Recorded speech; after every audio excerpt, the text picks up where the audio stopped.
ሰላም ለእናንተ ይሁን ውድ የጄኤምኤም ቲቪ ተመልካቾቻችን፣ ይሄ ጄኤምኤም ቲቪ የመረጃ ሰዓት ነው። ከመረጃዎቹ ጋር ነው ቤተልሔም ግርማ አብራችሁ ቆይታ አደርጋለሁ። በቅድሚያ አርዕስተ ዜና። የኢትዮጵያ ወንጌላውያን አብያተ ክርስቲያናት ህብረት በወንጌል ያልተደረሱ ማህበረሰቦችን ለመድረስ የተዘጋጀ መርሃ ግብር አስጀመረ። በኒቆዲሞስ ክርስቲያን ሴንተር መጽሐፍ ቅዱሴን እወደዋለሁ በሚል መሪ ቃል የአውደ ርዕይና የምስጋና ፕሮግራም ተካሄደ። የመሰረተ ክርስቶስ ቤተክርስቲያን በጋሞ ዞን የደረሰውን የመሬት መንሸራተት አደጋ ተከትሎ የሀዘን መግለጫ ሰጠ። ከውጪ በዲሞክራቲክ ኮንጎ ከ400 በላይ ክርስቲያኖች ተገደሉ። እንድትከታተሉን እየጋበዝኩ ወደ ዝርዝር መረጃዎቹ አለፍኩ። የኢትዮጵያ ወንጌላውያን አብያተ ክርስቲያናት ህብረት በወንጌል ያልተደረሱ ማህበረሰቦችን ለመድረስ የተዘጋጀ መርሃ ግብር አስጀመረ። የኢትዮጵያ ወንጌላውያን አብያተ ክርስቲያናት ህብረት በሀገሪቱ ውስጥ በወንጌል ያልተደረሱ ማህበረሰቦችን ለመድረስ የተዘጋጀ ልዩ የወንጌል አገልግሎት መርሃ ግብር የማስጀመሪያ ስነ ስርዓት አካሄደ። በዚህ የማስጀመሪያ ፕሮግራም ላይ የህብረቱ ፕሬዝዳንት ፓስተር ደረጀ ታፈሰ ከመላው ሀገሪቱ ከመጡ የክልል ህብረቶች ዋና መሪዎች፣ ዋና ጸሐፊዎችና ከተለያዩ የወንጌል አገልጋዮች ጋር በመሆን ተሳትፈዋል። ፓስተር ደረጀ ታፈሰ በስነ ስርዓቱ ላይ ባደረጉት ንግግር አብያተ ክርስቲያናት ከሁሉ በላይ ለወንጌል ስርጭት ትኩረት በመስጠት እንዲሰሩ አጽንኦት ሰጥተው ተናግረዋል። እንዲሁም በሀገሪቱ ውስጥ ገና በወንጌል ያልተደረሱ ማህበረሰቦች እንዳሉ በመግለጽ አብያተ ክርስቲያናት በአንድነት ተባብረው ለመድረስ እንዲሰሩ አስገንዝበዋል። ይህ መርሃ ግብር በተለይ ወንጌል በማይደርስባቸው አካባቢዎች መድረስ፣ ሚስዮናዊ አገልግሎቶችን ማጠናከርና አብያተ ክርስቲያናት በአንድነት ተባብረው የወንጌል ተልእኮን እንዲፈጽሙ ያግዛል ተብሏል። በድሬዳዋ ወንጌላውያን አብያተ ክርስቲያናት ህብረት አዘጋጅነት የማዳኑ ወንጌል ለድሬዳዋ በሚል የአምልኮና የወንጌል ስርጭት ፕሮግራም በድሬዳዋ ዓለም አቀፍ ስታዲየም ተካሄደ። በመርሃ ግብሩ በመገኘት መልእክታቸውን ያስተላለፉት የድሬዳዋ አስተዳደር ብልጽግና ፓርቲ ቅርንጫፍ ጽህፈት ቤት ኃላፊ አቶ ኢብራሂም ዩሱፍ ድሬዳዋ የሃይማኖት አብሮነት እንዲሁም እህትማማችነትና ወንድማማችነት በተግባር የሚታይባት የፍቅርና የሰላም ከተማ መሆኗን ተናግረዋል። አቶ ኢብራሂም አያይዘውም ወቅቱ የረመዳንና የአብይ ጾም መሆኑን ጠቁመው በወንጌላውያን አማኞች ዘንድም በጸሎትና በምስጋና እያለፈ መሆኑን ገልጸዋል። የወንጌላውያን አማኞች ለሀገር ብሎም ለድሬዳዋ ልማት እያበረከቱት የሚገኘው አስተዋጽኦ በቀጣይም ተጠናክሮ መቀጠል እንደሚገባው አቶ ኢብራሂም ጠቁመው በሃይማኖቱ አስተምሮ መሰረት እርስ በርስ በመረዳዳትና አቅመ ደካማ ወገኖችን ማገዝ እንደሚገባም አመላክተዋል። የድሬዳዋ አስተዳደር የሃይማኖት ተቋማት ጉባኤ ዋና ጸሐፊና የድሬዳዋ አስተዳደር የወንጌላውያን አብያተ ክርስቲያናት ህብረት ሰብሳቢ የሆኑት ፓስተር ሚኪያስ ታየ በበኩላቸው ድሬዳዋ በቀንም በምሽትም ፍጹም ሰላማዊ እንቅስቃሴ ያላት ከተማ መሆኑን ተናግረው ድሬዳዋ ላይ ሁሉም ሃይማኖቶች ተዋደው ተቻችለውና በመተሳሰብ የሚኖሩባት መሆኑን ገልጸዋል። ፓስተር ሚኪያስ ለዛሬው ፕሮግራም መሳካት ከፍተኛ ጥረትና ድጋፍ ላበረከቱት የድሬዳዋ አስተዳደር ክቡር ከንቲባ አቶ ከድር ጆሃር እንዲሁም በአጠቃላይ ለአስተዳደሩ ምስጋናቸውን አቅርበዋል። በመድረኩ ዘማሪ ዳንኤል አንደሚካኤል በዝማሬ፣ ነቢይ ዘነበ ግርማ የእግዚአብሔርን ቃል በማካፈል አገልግለዋል። የሴቶች አገልግሎት ላይ ትኩረት ያደረገ ስልጠና ተካሄደ።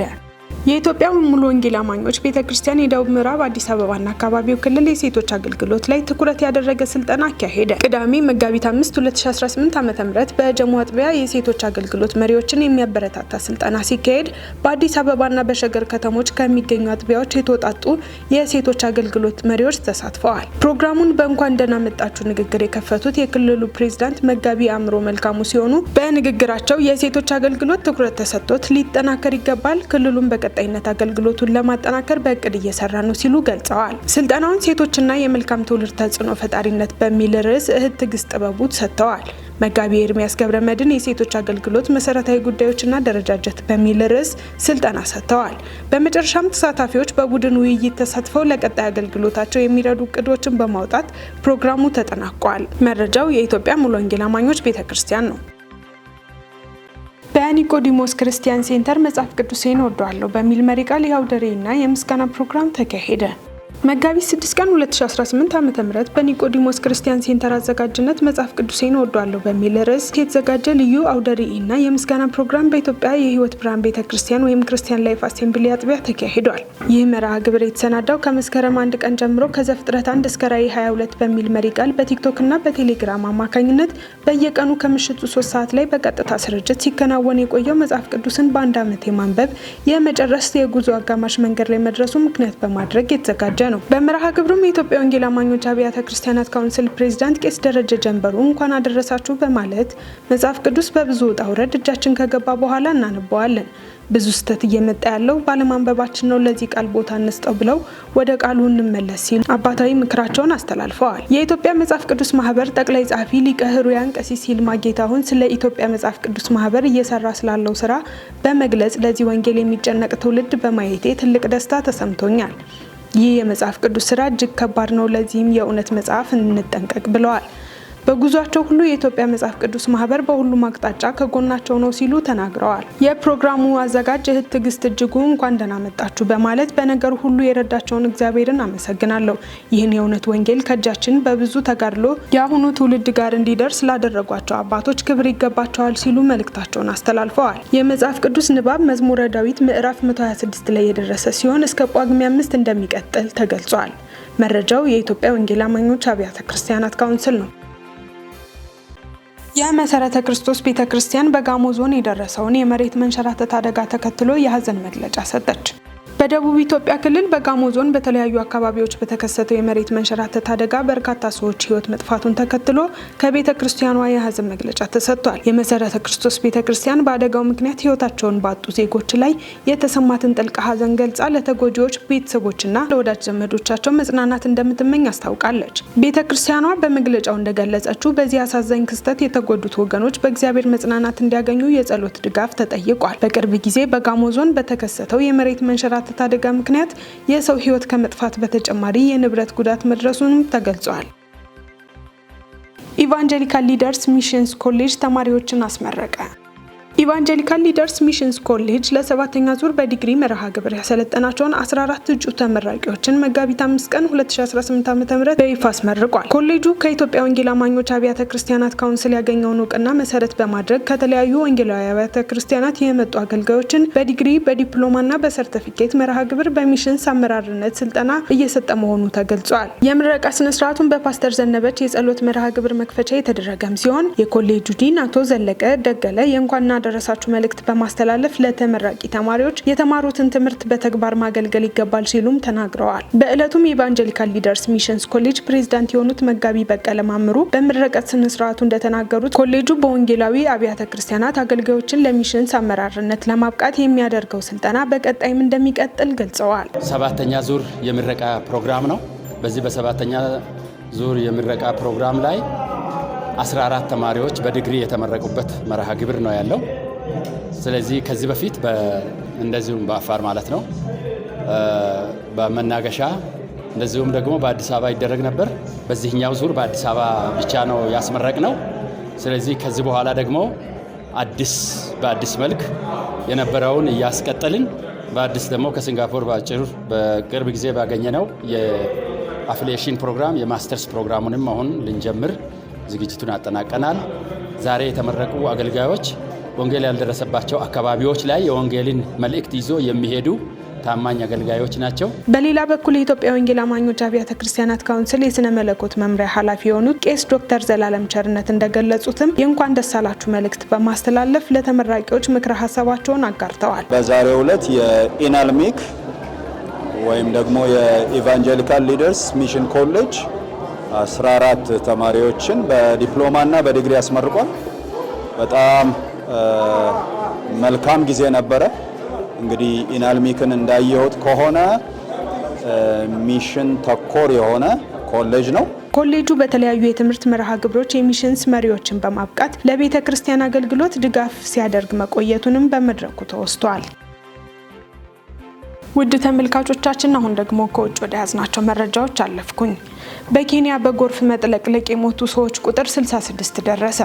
በኬንያ በተለያዩ አካባቢዎች በደረሰ የጎርፍ መጥለቅለቅ ቢያንስ 66 ሰዎች መሞታቸው ተነግሯል። የሀገሪቱ ፖሊስ እንዳስታወቀው ሰሞኑን ባጋጠመው የጎርፍ መጥለቅለቅ ተጨማሪ 4 ሰዎች የሞቱ ሲሆን በአጠቃላይ ባለፈው ሳምንት የሞቱ ሰዎች ቁጥር 66 መድረሱን ተገልጿል። በመዲናዋ ናይሮቢ ከፍተኛ ዝናብ የጣለ ቢሆንም በሰዎች ላይ ተጨማሪ ጉዳት አላደረሰም ተብሏል። በመዲናዋ በሚኒባስ ሲጓዙ የነበሩ 11 ሰዎች በጎርፍ ተውጠው በአደጋ ጊዜ ሰራተኞች ሕይወታቸውን ማትረፍ ተችሏል። በሌላ በኩል ቤታቸው በጎርፍ ሲወሰድ አብረው የተወሰዱ 2 ህጻናትንም እንዲሁ በህይወት ማትረፍ መቻሉን የኬንያ ቀይ መስቀል አስታውቋል። በኬንያ እየጣለ ያለውን ከፍተኛ ዝናብ ተከትሎ ወንዞች በመሙላታቸው ጎርፍ መንገዶችን ሲዘጋ በኃይል አቅርቦትና በቤቶች ላይም ጉዳት አድርሷል። በአንዳንድ ዋና ዋና መንገዶች የሚገኙ ድልድዮች በጎርፍ በመወሰዳቸው ምክንያት ተዘግተዋል። በጎርፍ የተጥለቀለቁ ትምህርት ቤቶች መኖራቸውም ተነግሯል። የኬንያ የሀገር ውስጥ ሚኒስቴር በቀጣዮቹ ቀናትም ከፍተኛ ዝናብ እንደሚኖር አስታውቆ የጎርፍ አደጋውን በዚያው ልክ ሊከሰት እንደሚችል አስጠንቅቋል።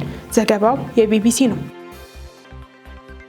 በዲሞክራቲክ ኮንጎ ከ400 በላይ ክርስቲያኖች ተገደሉ። በኮንጎ ምስራቃዊ ክልል ክርስቲያኖች ላይ የሚፈጸመው ጥቃት እየጨመሩ መሆናቸው ተገልጿል።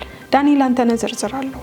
የሀገሪቱ የደህንነት ችግር እየተባባሰ ሲሄድ ታጣቂ ቡድኖች በመንደሮች በአብያተ ክርስቲያናትና በህዝብ መኖሪያዎች ላይም ጥቃትም እየፈጸሙ ነው። የሃይማኖት ነጻነት ተቋማት እንደሚገልጹት ከሆነም ከጁላይ 2024 እስከ ጁላይ 2025 ድረስ ብቻም ወደ 400 የሚጠጉ ክርስቲያኖችም ተገድለዋል። ነገር ግን ተቋሙ በአካባቢ ያለውን የጦርነት ሁኔታም በርካታ ጉዳቶች እንዳያስመዘግቡ ለማድረግ እየሰራም ይገኛል። በተለይ የአላይድ ዲሞክራቲክ ፎርስ ወይም ኤዲኤፍ እና የኤም23 የተባሉ ታጣቂ ቡድኖች በአካባቢ የሚፈጠረውን ግፍ በማባባስ ተጠያቂ ናቸውም ተገልጿል። ኤዲኤፍ በክርስቲያኖች ላይ የሚፈጽሙት ግድያዎች፣ አፈናዎችና የመንደሮች ማቃጠል እንደተባባሰም ተገልጿል። በዚህ ግፍ ምክንያትም በሚሊዮኖች የሚቆጠሩ ዜጎች ከመኖሪያቸው ተፈናቅለውም በስደተኞች ካምፖች ውስጥም ለመኖርም ተገደዋል። በእነዚህ ካምፖች በቂ ምግብ፣ መድኃኒትና የንጽህና አገልግሎት እንደሌለም ተገልጿል። በአካባቢ የሚሰሩ የክርስቲያን ድርጅቶች ለተፈናቀሉ ሰዎች ምግብ፣ መድኃኒትና የኑሮ ድጋፍ ለማቅረብ እየሰሩ ሲሆን ዓለም አቀፍ ማህበረሰቡም ለሁኔታው አፋጣኝ ትኩረት እንዲሰጥም ጥሪም ቀርቧል። ዘገባው የኢንተርናሽናል ክርስቲያን ኮንሰርን ነው። በመጨረሻም በመካከለኛው ምስራቅ ባሉ ክርስቲያኖችና እየተጎዱ ባሉ ሰዎች ስም የተኩስ አቁም ስምምነት እንዲደረግ ጠይቀዋለሁ ሲሉ የካቶሊክ ቤተክርስቲያን ሊቀ ጳጳሳት ሊዮ 14ኛ ተናገሩ። የሮማ ካቶሊክ ሊቀ ጳጳስ ሊዮ 14ኛ እስራኤልና አሜሪካ በኢራን ላይ የጀመሩት ጦርነት እንዲቆም ጥሪ አቅርበዋል። ሊቀ ጳጳሱ ከጦርነቱ በኋላ ለመጀመሪያ ጊዜ ባስተላለፉት መልእክት በመካከለኛው ምስራቅ ክርስቲያኖች ስም የተኩስ አቁም ስምምነት እንዲደረግ ጠይቀዋለሁ ብለዋል። በሺዎች የሚቆጠሩ ሰዎች ህይወታቸው አልፏል፣ ቁጥራቸው ያልታወቀ ተፈናቅለዋል በማለት ተናግረዋል። 3ኛ ሳምንቱን በያዘው ጦርነት እስካሁን ከ2000 በላይ ሰዎች ህይወታቸው ማለፉ ተገልጿል። መረጃው የቫቲካን ኒውስ ነው። የተወደዳችሁ ተመልካቾቻችን የዕለቱን መረጃዎች ከማጠናቀቃችን በፊት አርዕስተ ዜናዎቹን ላስታውሳችሁ። የኢትዮጵያ ወንጌላውያን አብያተ ክርስቲያናት ህብረት በወንጌል ያልተደረሱ ማህበረሰቦችን ለመድረስ የተዘጋጀ መርሃ ግብር አስጀመረ። በኒቆዲሞስ ክርስቲያን ሴንተር መጽሐፍ ቅዱሴን እወደዋለሁ በሚል መሪ ቃል የአውደ ርዕይና የምስጋና ፕሮግራም ተካሄደ። የመሰረተ ክርስቶስ ቤተክርስቲያን በጋሞ ዞን የደረሰውን የመሬት መንሸራተት አደጋ ተከትሎ የሀዘን መግለጫ ሰጠ። ከውጪ በዲሞክራቲክ ኮንጎ ከ400 በላይ ክርስቲያኖች ተገደሉ። ውድ የጄኤምኤም ቲቪ ተመልካቾቻችን ለዕለቱ ያዝንላችሁ መረጃዎች እነዚህን ይመስሉ ነበር። ከእናንተ ጋር ቆይታ ያደረኩትን ቤተልሔም ግርማ ነበርኩ። ያዘጋጁላችሁ ዳንኤል አንተነህና ነጻነቱ አቁማ በጋራ በመሆን ነበር። ከቀሪ ጄኤምኤም ዝግጅቶች ጋር መልካም ጊዜን ተመኘው።